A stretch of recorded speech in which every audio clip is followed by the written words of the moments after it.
Conte pour enfants Passage von Jacques Prévert, Cheval dans une île. Celui-là, c'est le cheval qui vit tout seul quelque part très loin dans une île. Il mange un peu d'herbe.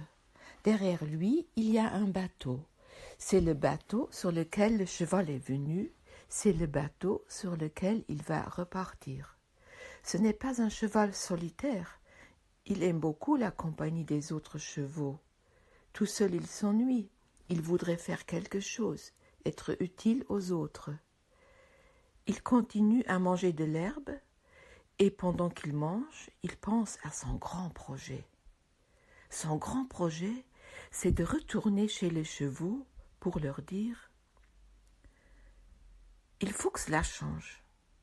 Et les chevaux demanderont « Qu'est-ce qui doit changer ?» Et lui, il répondra « C'est notre vie qui doit changer. Elle est trop misérable. Nous sommes trop malheureux. Cela ne peut pas durer. » Mais les plus gros chevaux, les mieux nourris, ceux qui traînent les corbillards des grands de ce monde, les carrosses des rois, et qui portent sur la tête un grand chapeau de paille de riz, voudront l'empêcher de parler et lui diront « De quoi te plains-tu, cheval ?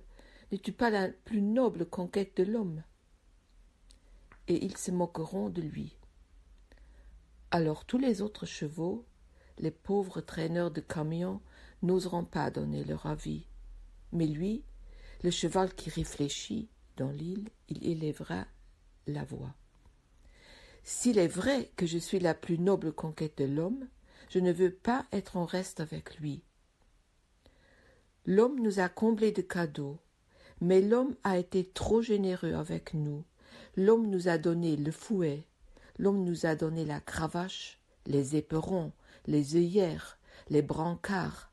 Il nous a mis du fer dans la bouche et du fer sous les pieds. C'était froid, mais il nous a marqués au fer rouge pour nous réchauffer. Pour moi, c'est fini.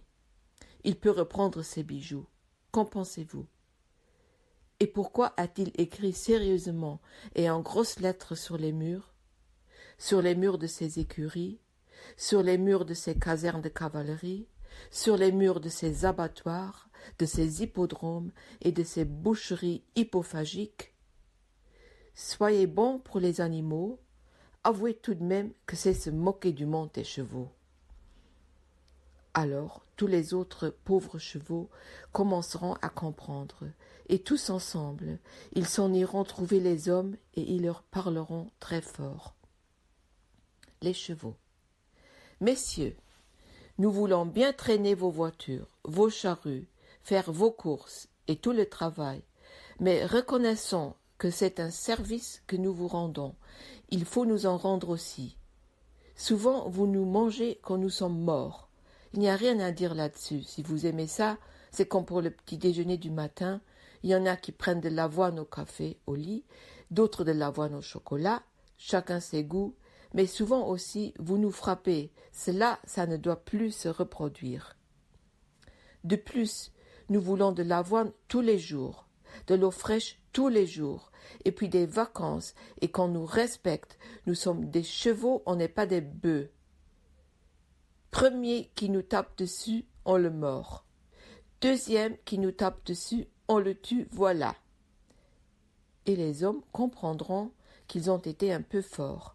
Ils deviendront plus raisonnables.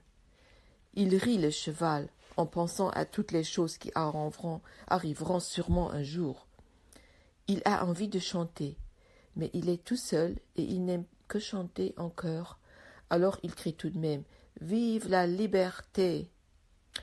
Dans d'autres îles, d'autres chevaux l'entendent et ils crient à leur tour de toute leur force « Vive la liberté !»